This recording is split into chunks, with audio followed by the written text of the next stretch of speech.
सोचिए, अरविंद केजरीवाल कह रहे हैं जांच में टाइम खराब होता है, तो जांच ही नहीं करानी चाहिए, जांच में टाइम खराब होता है।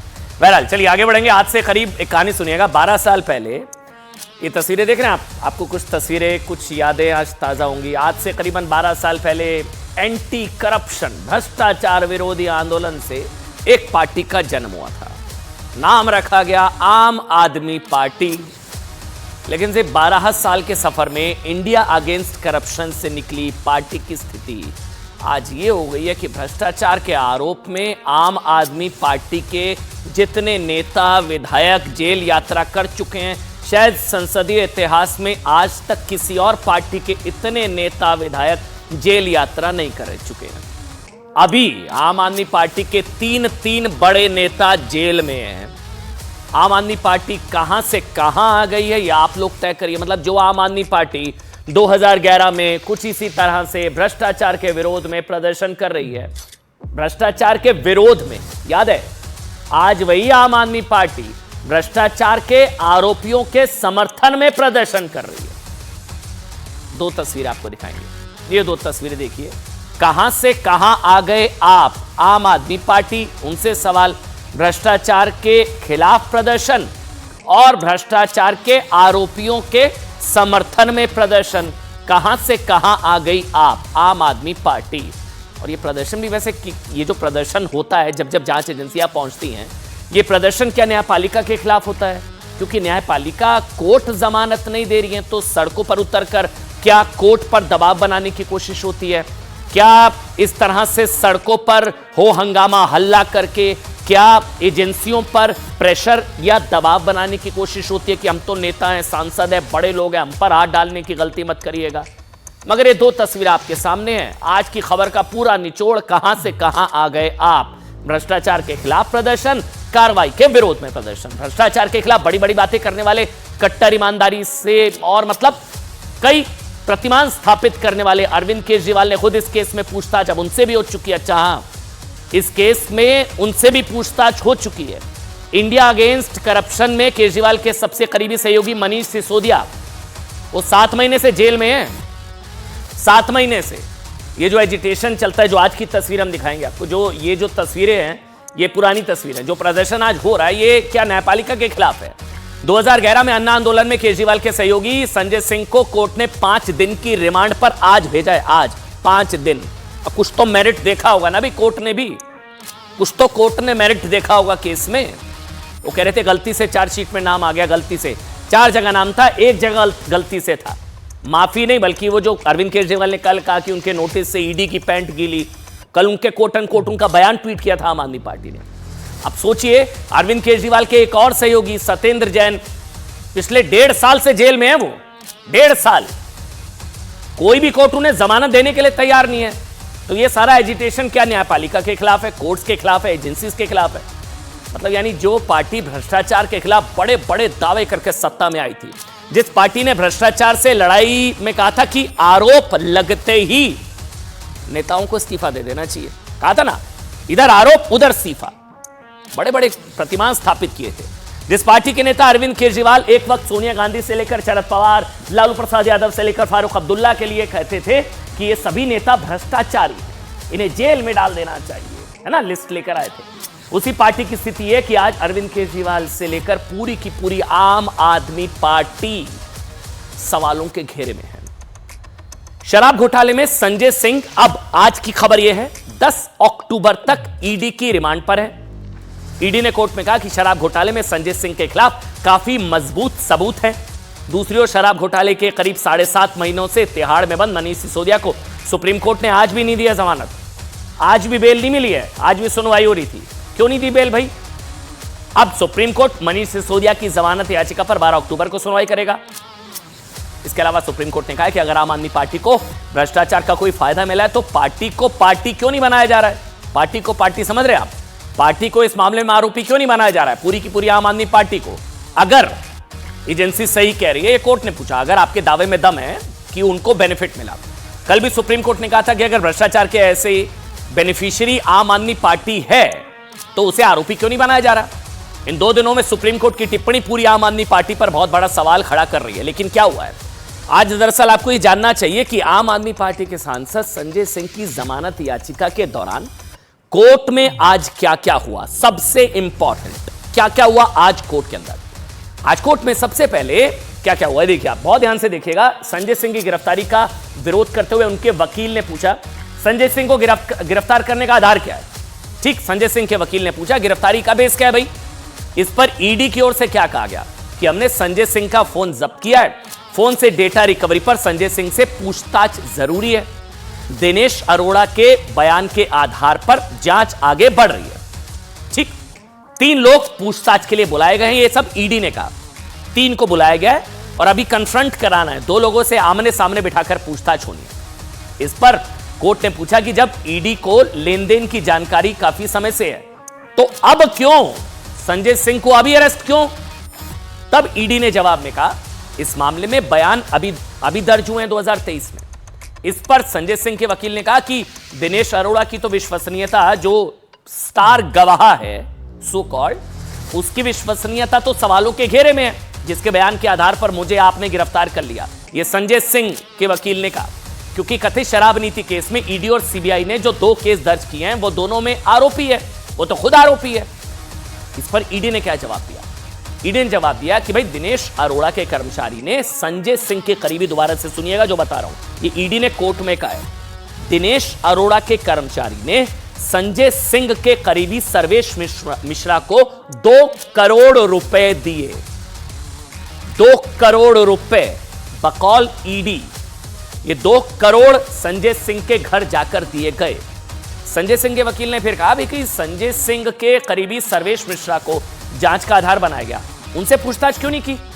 ये संजय सिंह के वकील ने पूछा, सर्वेश मिश्रा का बार बार नाम ले रहे हैं कि उनको 2 करोड़, तो उनसे पूछताछ क्यों नहीं की।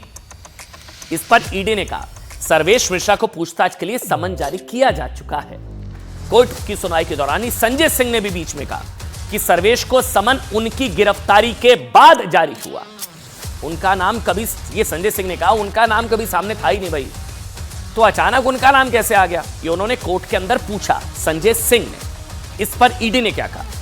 ईडी ने कहा कि दिनेश अरोड़ा से पूछताछ में कि संजय सिंह, दिनेश अरोड़ा ने कहा है कि संजय सिंह प्रभावशाली व्यक्ति हैं, इसलिए पहले उनका नाम नहीं लिया मैंने। अभी 2 और लोग हैं जिनका नाम उसने नहीं लिया, ये खबर है।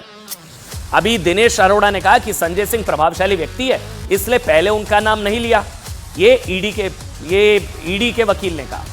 फिर उसने कहा अभी 2 और लोग हैं जिनका नाम उसने अभी तक नहीं लिया है। 2 और लोग, अब कौन है पता नहीं। बीजेपी बता रही है किंग पिन केजरीवाल है, किंग पिन मास्टरमाइंड केजरीवाल है। और अभी कोर्ट में ईडी के वकील कह रहे हैं कि ये अरोड़ा ने एक और बात कही है कि 2 और लोग हैं जिनका नाम अभी नहीं लिया गया। वैसे कोर्ट में जिस दिनेश अरोड़ा का जिक्र हुआ, उसे कोर्ट ने संजय सिंह की गिरफ्तारी से 1 दिन पहले ही अप्रूवल, यानी कि सरकारी गवाह बनाने की मंजूरी दी। सरकारी गवाह होता है कि आप सच बता दीजिए, सरकारी गवाह बन जाइए। अप्रूवल, कोर्ट ने परमिशन दी। ईडी की चार्जशीट के मुताबिक दिनेश अरोड़ा ने बताया, क्या बताया, ये दिनेश अरोड़ा कोई बीजेपी का या कोई नहीं है, ये संजय सिंह का ही करीबी है जो पोल खोल रहा है, क्योंकि सरकारी गवाह बन गया। दिनेश अरोड़ा ने बताया कि उसकी मुलाकात सबसे पहले संजय सिंह से हुई। उसके बाद दिनेश अरोड़ा डिप्टी सीएम रहे मनीष सिसोदिया के संपर्क में आया संजय सिंह के थ्रू। इसके बाद संजय सिंह के कहने पर दिनेश अरोड़ा ने कई बार मालिकों से बात की और दावा है 82 लाख रुपए मनीष सिसोदिया को दिए। ये 82 लाख उस वक्त आने वाले विधानसभा चुनावों में इस्तेमाल किए जाने थे। संजय सिंह के इन्वॉल्वमेंट की पूरे मामले में सरकारी गवाह बन चुके दिनेश अरोड़ा ने भी बताया कि उसने संजय सिंह ने एक्साइज विभाग में एक मामले में मदद मांगी, तो संजय सिंह ने उसके लिए मनीष सिसोदिया से भी बात की और उसका काम करवा दिया। और सुनिए, दिनेश अरोड़ा ने यह भी बताया, बहुत दिलचस्प है, कि वो संजय सिंह के साथ केजरीवाल से भी मिल चुका है। ईडी की चार्जशीट में लिखा है कि इसी मामले में संजय सिंह ने अमित अरोड़ा नाम के एक दूसरे आरोपी को मनीष सिसोदिया से मिलवाया। बदले में क्या लिया संजय सिंह ने, बकौल ईडी की चार्जशीट, बदले में अपने करीबी विवेक कुमार को उसकी कंपनी में हिस्सेदारी देने की बात की। समझ रहे आप, क्विड प्रो को, ये आरोप ईडी का चार्जशीट में। चार्जशीट के मुताबिक मनीष सिसोदिया ने हिस्सेदारी देने पर ही शराब नीति में बदलाव की बात कही। सारे केस झूठे लगा रहे हैं ये लोग, तो कुछ इतने केस लगा लिए, इतनी जांच कर ली, कुछ निकलता तो है नहीं। तो इस जांच के खेल में टाइम ही ख़राब होता है, सबका टाइम ख़राब होता है, जांच एजेंसियों का भी टाइम ख़राब होता है, सरकार का भी। सबको काम करना चाहिए, देश के लिए काम करना चाहिए, तभी तो देश तरक्की करेगा। सबको झूठे केसों में फंसा के उससे तो देश तरक्की नहीं करेगा। ये आम आदमी पार्टी कोई चिंदी चोर नहीं है, ये आम आदमी पार्टी कोई साधारण डकैत नहीं है, ये डॉन है, भ्रष्टाचार के डॉन। इस कारण से जिस प्रकार की बौखलाहट आम आदमी पार्टी में आज देखने को मिल रहा है, ये पूरा हिंदुस्तान देख रहा है। अब देखिए, ये बयान बहुत दिलचस्प है अरविंद केजरीवाल जी का। जांच में क्या रखा है, जांच क्यों करानी है? झूठे केस, अच्छा झूठा केस है, सच्चा केस है, जांच से ही तो पता लगेगा। तो जांच होगी तो पता लगेगा, लेकिन समय बर्बाद होता है, जांच से समय बर्बाद होता है। तो खुला छोड़ दिया जाए करप्शन करने के लिए, क्योंकि झूठा अगर केस है, हो सकता है झूठा केस हो, हमें नहीं पता, जांच के बाद पता लगेगा। लेकिन अगर झूठा है तो वो तो जांच के बाद जांच ही नहीं करनी चाहिए क्या? मतलब 2014 के लोकसभा चुनाव से पहले प्रधानमंत्री नरेंद्र मोदी ने देश से भ्रष्टाचार खत्म करने का वादा किया था। अब ईडी एकदम सिंघम अवतार में है। मतलब ईडी जो है, आप कह लीजिए ओवर टाइम कर रही है, करप्शन का टाइम ओवर कर रहा है, ईडी ओवर टाइम कर रही है। क्योंकि तब प्रधानमंत्री ने भ्रष्टाचारियों के खिलाफ बड़ा नारा देते हुए क्या कहा था कि ना खाऊंगा ना खाने दूंगा। मतलब ना मोदी खुद भ्रष्टाचार करेंगे और ना किसी और को भ्रष्टाचार करने देंगे, खाओगे बड़ा पछताओगे, जेल जाओगे। 2014 में प्रधानमंत्री का असर यह हुआ उनके इस बयान का कि भारत में छापों का तूफान आ गया, रेड, कहीं कोई पैसा नहीं खा पा रहा। यही सबसे बड़ी समस्या भी है। मतलब जो भ्रष्ट है उसी को मोदी से कष्ट है। ये भी यहां वाक्य है, बहुत स्ट्रांग लिख लीजिए, जो भ्रष्ट सिर्फ उसे ही मोदी से कष्ट। सिर्फ आज की बात करें तो जांच एजेंसियों ने आज एक साथ 4 राज्यों में 3 अलग अलग पार्टियों के नेताओं मंत्रियों के खिलाफ छापे मारे हैं। दोबारा से सुनिए, आज एक साथ 4, अब कह रहे ना ईडी तुम बढ़े चलो, भ्रष्टाचार से लड़े चलो, ईडी तुम बढ़े चलो, देश तुम्हारे साथ है। एक साथ अलग अलग पार्टियों के नेताओं मंत्रियों के खिलाफ छापे। कहां का देखिए 4 तस्वीरें। कल ईडी ने शराब नीति घोटाले में आम आदमी पार्टी के सांसद संजय सिंह को गिरफ्तार किया था। अब लगा थोड़ी सांस ले पाएंगे करप्शन या भ्रष्टाचारी का जो जिन पर आरोप है, लेकिन नहीं, ईडी तो सांस कहां लेने देगी अगर करप्शन किया है। आज ईडी और इनकम टैक्स डिपार्टमेंट ने देश के 4 राज्यों में भ्रष्टाचार के आरोपों में छापेमारी की। पहले बंगाल ले चलते हैं आपको। बंगाल में ममता सरकार में मंत्री रतिन घोष के घर छापा मारा। ईडी की यह कार्रवाई मध्यम ग्राम नगर पालिका में कथित भर्ती घोटाले के सिलसिले में है बंगाल। उधर भ्रष्टाचार के खिलाफ आज दूसरी कार्रवाई तमिलनाडु। आप देखते रहिए बस। तमिलनाडु में डीएम के सांसद एस जगतरक्षकन के खिलाफ हुई। आयकर विभाग की कार्रवाई टैक्स चोरी के आरोपों को लेकर हुई। तीसरी कार्रवाई तेलंगाना में बीआरएस पार्टी के विधायक मंगनी गोपीनाथ के खिलाफ हुई। टैक्स चोरी के आरोप में इनकम टैक्स विभाग ने उनके ठिकानों पर छापेमारी की। लेकिन बकौल अरविंद केजरीवाल, जांच से तो समय बर्बाद होता है, जांच तो होनी ही नहीं चाहिए। झूठे केस होंगे, अरे झूठे होंगे तो जांच के बाद पता लगे ना गुरु। इसके अलावा आज ही दिल्ली एलजी ने दिल्ली सरकार द्वारा सहायता प्राप्त स्कूल में फर्जी दस्तावेजों के जरिए शिक्षक नियुक्ति मामले में सीबीआई जांच के आदेश दे दिए। ये एक और आज का अपडेट है, एक बार आपको फिर से बता देते हैं। आज का अपडेट ये है, दिल्ली में ही बता रहा हूं। दिल्ली एलजी ने दिल्ली सरकार द्वारा सहायता प्राप्त स्कूल में फर्जी दस्तावेजों के जरिए शिक्षक नियुक्ति मामले में सीबीआई जांच के आदेश दे दिए। दिल्ली में एक और मामला खुल गया वैसे आपकी जानकारी के लिए। इतना ही नहीं, संजय सिंह की गिरफ्तारी से पहले लैंड फॉर जॉब स्कैम में पूरे लालू परिवार की कोर्ट में पेशी हुई थी। ये देखिए आप, दिल्ली की सीबीआई कोर्ट में आरजेडी अध्यक्ष लालू प्रसाद यादव, बिहार के डिप्टी सीएम तेजस्वी यादव, बिहार की पूर्व मुख्यमंत्री राबड़ी देवी और लालू की बहन मीसा भारती पहुंची थी। हालांकि इस केस में कोर्ट ने सभी को बेल दे दी, लेकिन जांच ही नहीं होनी चाहिए। जांच से समय बर्बाद होता है। मतलब आप सोचिए लॉजिक, यानी दिल्ली से लेकर बंगाल और तमिलनाडु से लेकर तेलंगाना तक जांच एजेंसियों का भ्रष्टाचार के खिलाफ ऑपरेशन ऑल आउट चल रहा है। जांच एजेंसियां सिंघम अवतार में हैं। घूस खाओगे, करप्शन करोगे, बहुत पछताओगे। जांच एजेंसियां सिंघम अवतार में। ध्यान दीजिए कि ईडी वही एजेंसी है जिस पर, अच्छा ये आंकड़े सुनिएगा जो मैं आपको बता रहा हूं। मनमोहन सरकार में ना सुस्ती के आरोप लगते थे कि ईडी का एक्शन नहीं है। ईडी मोदी सरकार में इतनी चुस्त हो गई है कि पिछले 8 साल में लोग कहते हैं कि ईडी का खौफ चल रहा है। लोग कहते हैं ईडी का क्या चल रहा है, ईडी का खौफ चल रहा है, ईडी का आतंक कहता है विपक्ष। 8 साल में भ्रष्टाचारियों से 1 लाख करोड़ रुपए वसूल चुकी है ईडी। कितने? 1 लाख करोड़। ये आपके हमारे टैक्स पेयर्स का ईमानदारी का पैसा है भाई। लेकिन कुछ वक्त पहले ईडी की गिरफ्तारी की शक्ति छीनने के लिए कुछ वक्त पहले याद हो ना, सुप्रीम कोर्ट में 242 याचिकाएं लगाई गई थी। ईडी को इतनी पावर्स क्यों दे दी गई हैं, गिरफ्तारी की, इसकी उसकी। इन 242 याचिकाओं में कईयों को कांग्रेस का भी समर्थन हासिल था, लेकिन सुप्रीम कोर्ट ने ईडी के खिलाफ सभी याचिकाओं को खारिज करके गिरफ्तारी का अधिकार बरकरार रखा। मोदी सरकार में, अब सुनिए जो आंकड़े बता रहा हूं, मोदी सरकार में ना ईडी जिस सुपरसोनिक रफ्तार से काम कर रही है, उसका नतीजा है 2014 से 2022 तक ईडी करीब 1 लाख करोड़ की संपत्ति। अच्छा, ये कंपैरिजन देखिए आप, मैं एक एक करके आपको समझाऊं, थोड़ा सा पास आ जाइए। 9 साल में 4000 करोड़ की संपत्ति जब्त यूपीए मनमोहन सिंह जी के कार्यकाल में, 9 साल में 4000 करोड़। अब यहां आ जाइए, मोदी सरकार में 2004 से 2022 तक का आंकड़ा है जो संसद में रखा गया था, लगभग 27, मतलब ये आप 1 लाख करोड़ की संपत्ति जब्त की गई है। 1 लाख करोड़ की संपत्ति जब्त, 4000 करोड़, 1 लाख करोड़ की संपत्ति जब्त की जा चुकी है 4000 करोड़ से। अच्छा, मोदी सरकार में अप्रैल 2004 से 2020 के बीच कितने के, अच्छा ये आप आंकड़ा देखिए, 9 साल में 1867 केस दर्ज हुए। मनमोहन सरकार में कितने? 9 साल में 1867 ईडी। अब यहां आ जाइए, 2004 से 2022 में लगभग डबल ही मान लीजिए, 3500 केस दर्ज हुए।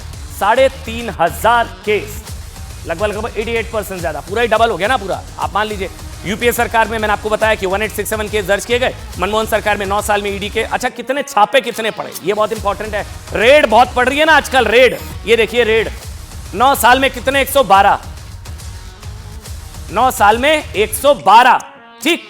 अब 112 से यहां आ जाइए, 14 से 22, ये 2974, ये लगभग 3000 है। 3000, ये इससे 27 गुना ज्यादा छापे मार रही है ईडी। ईडी को आप सोचिए, जब प्रधानमंत्री ने कहा ना खाऊंगा ना खाने दूंगा, मोदी का ताप भ्रष्टाचारी सहन नहीं कर पाते हैं, इतनी गंभीरता से ले लिया ईडी ने कि एक एक भ्रष्टाचारी का नंबर आ रहा है। एक 3000 से ज्यादा छापे, लगभग 27 गुना ज्यादा।